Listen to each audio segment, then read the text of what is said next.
环球旅行，我现在到了德国的慕尼黑，在我身后就是欧冠决赛的奖杯——大耳朵杯。咱虽然是一个假球迷啊，但是来都来了，咱们凑一下热闹。舔着脸问老板要了欧冠决赛门票最好的位置，外面卖10几万呢，脸皮厚就是好。谢谢老板。感觉来得太早了，没啥人。现在才早上10点43分，晚上9点钟才开庭。那咱们瞎溜达一会儿吧。我去，穷疯了吧！这么小一个球，敢卖20欧，相当于160块钱人民币。普通的足球更离谱，150欧，1230块钱人民币。如果买了就2眼一黑，因为 Made in China 中国产，又是咱们义乌的。老外的钱也太好挣了吧！咱们国产的东西卖到这儿，果然就是降维打击。我之前在其他国家旅行，也常常看到 OPPO 的身影，以为 OPPO 能走出国门，在海外有不小的市场就很厉害了。没想到啊，现场到处都能看到 OPPO 的元素，才知道 OPPO 连续3年赞助欧冠了，太牛逼了！作为最早一批使用 OPPO 的用户，看到这一幕，我挺自豪的。我没眼花吧？这是啥？咱们的中国蹴鞠啊！哎呀，哎呦，哎呦，哎呦，哎呦，好厉害呀！小妹妹今年多大啊？小妹妹7岁呀。那今天有没有信心能赢啊？有，大声点好不好？匹配成功。那么小妹妹，您即将迎接的对手是02年世界杯冠军卡卡。翻译小姐姐，一会儿帮我问一下卡卡，今天晚上她看好谁好不？没问题，没问题。Mr. Lan wants to know that which team do you support tonight? Milan or Paris? Well, as I'm AC Milan fan, I will support Paris. You will support Paris? Yeah. OK， 卡卡说，虽然他是米兰的粉丝，但是今天晚上他觉得巴黎会赢。OK， 牛逼！重生之我在欧冠跟世界冠军成为了队友，一起踢蹴鞠。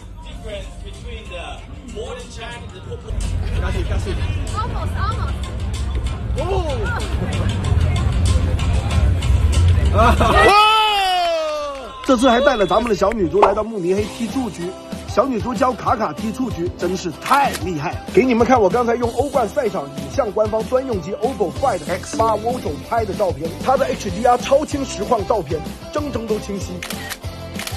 偶尔没拍好也没关系，重选封面一改就出片了。安联球场到了，这是拜仁慕尼黑的主场，好大呀！据说这次场馆坐了6.5万人。我们来看看6.5万人的场景是什么样的。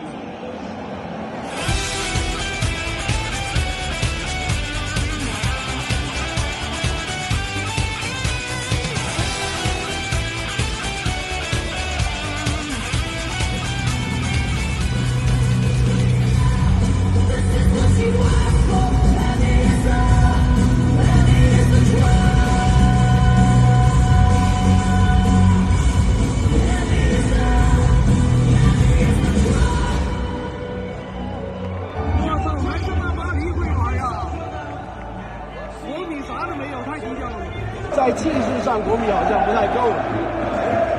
巴黎的好门卡，咋了？收那么多钱？开球开赛喽！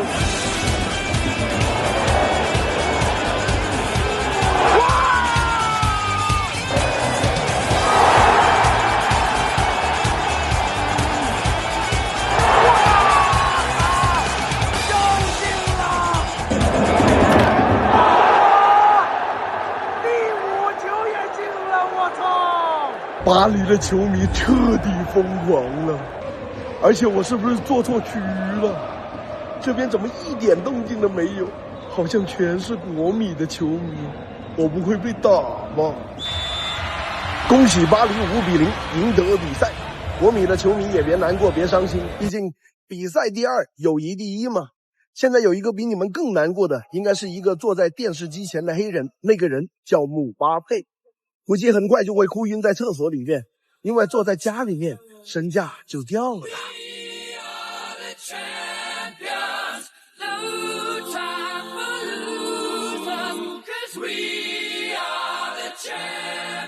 现场巨好看，巨有意思，下次还来！看完球赛，围绕慕尼黑瞎溜达了一圈，难怪德国要被叫德村了。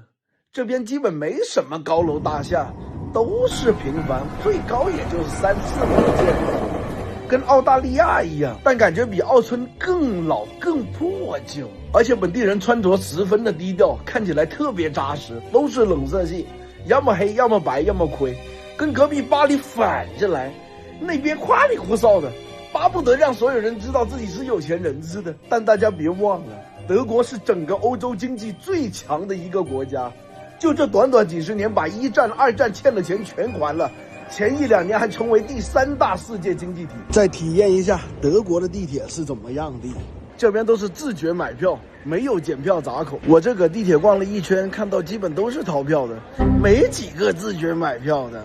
看来爱贪小便宜是全人类的通病哦。正确的使用方法是买完票了之后，到打卡机打一下，这样咱们就可以进站了。看起来是老旧了一点，但起码蛮干净，没有异味。但这么多人，9成都是逃票的，这地铁不得亏到炸呀！这里是整个慕尼黑的地标广场，叫玛利亚广场。你看，全是本地老外在打卡这个教堂，都搁这举手机搁那拍呢。这应该对本地人特别有意义了。我反正是看不懂，凑个热闹，咱也拍一个。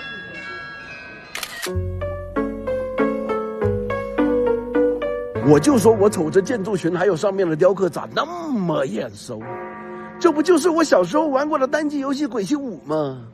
一模一样，暗黑哥特式，蛮有特色，蛮好看的。我去，这牛逼呀！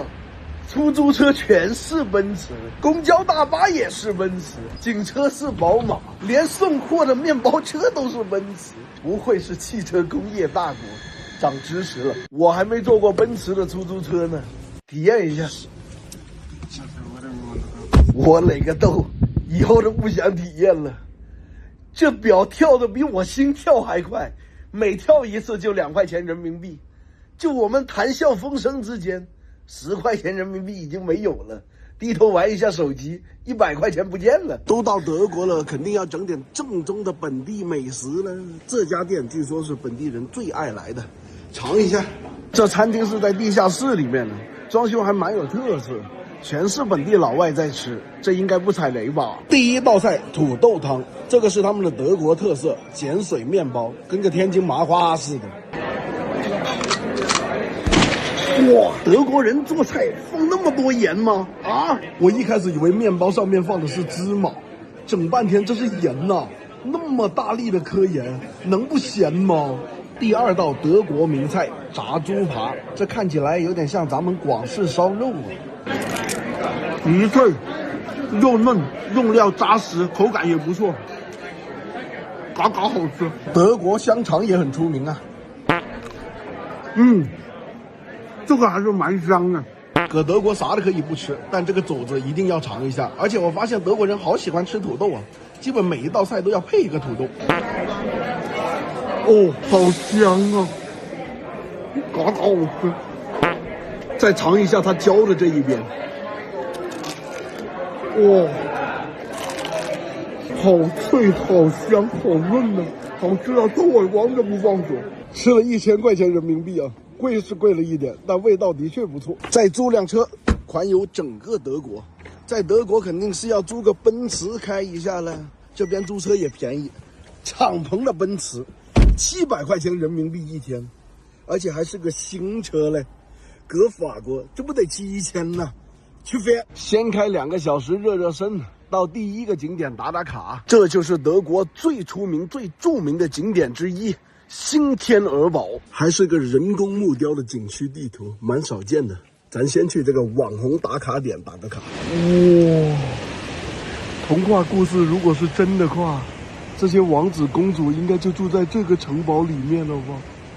太童话了，还想说进去里面看看来着，结果只能提前网上4天订票，今天的票都没有了，进不去了。但来都来了，总不能白跑一趟吧？起飞！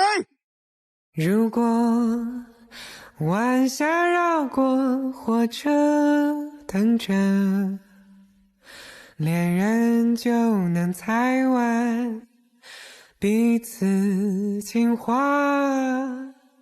如果最相爱的才能去天涯，你会不会和我一起看兰花月下？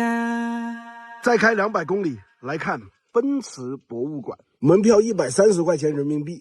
奔驰是贯穿整个人类汽车史，肯定是要来看的呀。01年的车，帅呀！Z111，1969年的车，看起来有点像兰博基尼呀。这不剁椒鱼头老头乐吗？奔驰也有啊，99年就出啊，设计有点领先呐。奔驰第一辆欧翼门跑车，帅呀！这设计好领先呢。1955年产的 SL300，这内饰也好看哇！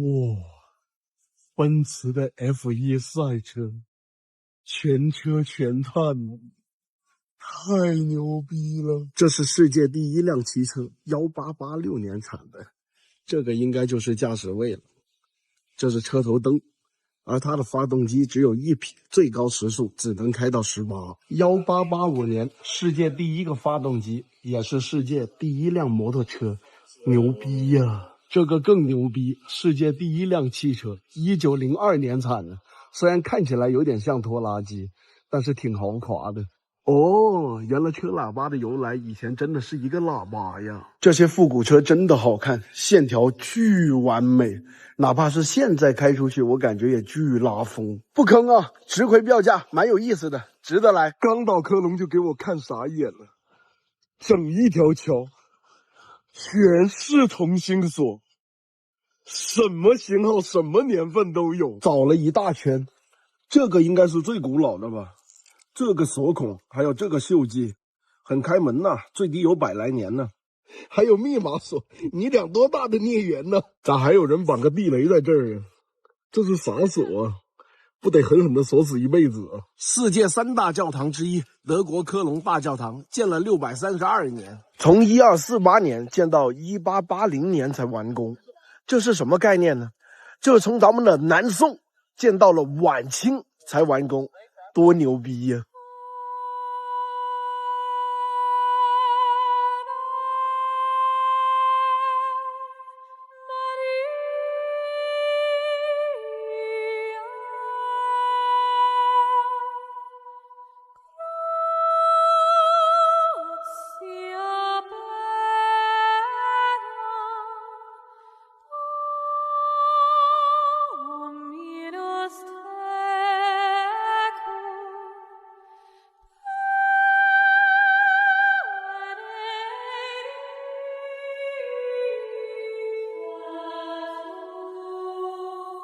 再开200公里就到荷兰了，怎么能忍住不去阿姆斯特丹呢？是吧？来都来了，继续出发。给大家科普辟个谣啊，德国的高速大部分的情况下都是限速的，基本限100啊、120啊、130左右，只是在一些比较特殊的路段，它有这样的标识，它就不限速，但是非常的少，而且它是建议你开130。当然，如果你不接受他建议也无所谓，只是发生交通事故的时候，你要承担双倍的责任。但我寻思，都开200-300跟飞机一样了，出事儿负不负责任还重要吗？人都没了。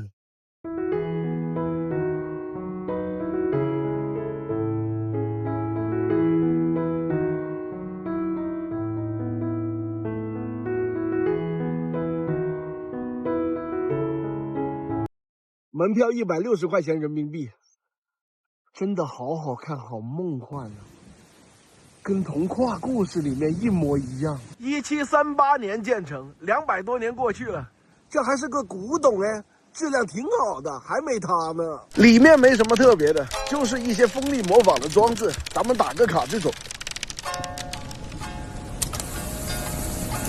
这里就是阿姆斯特丹的市中心了，咋感觉比德国还要更乡下，更加像个村呢？而且整个欧洲的城市我去的比较多，基本感觉都长得一模一样，像一个模子刻出来，都快审美疲劳了。阿姆斯特丹这个运河真的是一言难尽啊，一看就是重金属污染严重。来都来了，咱就花188块钱人民币体验一下本地必玩的游船项目。不是，这还是国外吗？我记得我在荷兰呢。这是啥玩意儿？给我干回国内来了！我数了一下，整艘船大概坐了30多个人。就这艘破船，光船票赚5000多块钱人民币，而且酒水不免费，这不纯纯的暴利吗？忽然感觉国内那些什么游珠江啊、湘江啊、西湖的项目都挺好的，起码不是搁臭水沟子里面游吗？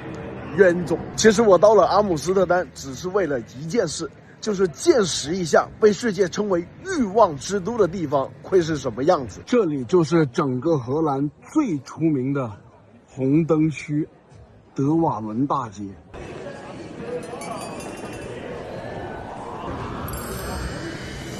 这就是大名鼎鼎的橱窗女郎。整一个红灯区同时营业的起码有上千个，但你要搁这做生意，可不是来了就能做的，要跟政府申请，拿了证才可以来这里卖身的。而且别歧视别人啊，搁荷兰，别人这是正当职业。是有五险一金，还有公共节假日的。但我绕着整个红灯区走了一圈，发现都没几个人进去体验，都是跟我一样过来旅游打卡长见识的。一个红灯区不红不狂了，结果变成了网红打卡景点，也是抽象。而且警察会经常在这里巡逻，保护他们卖身。活久见，这个国家实在是太魔幻、太抽象了。整条街上80%的人都在吸毒，这个和风吹起来啊，全是大麻的味道，真的是世界太疯狂。耗子的给猫当伴娘，骑得龙，骑得强。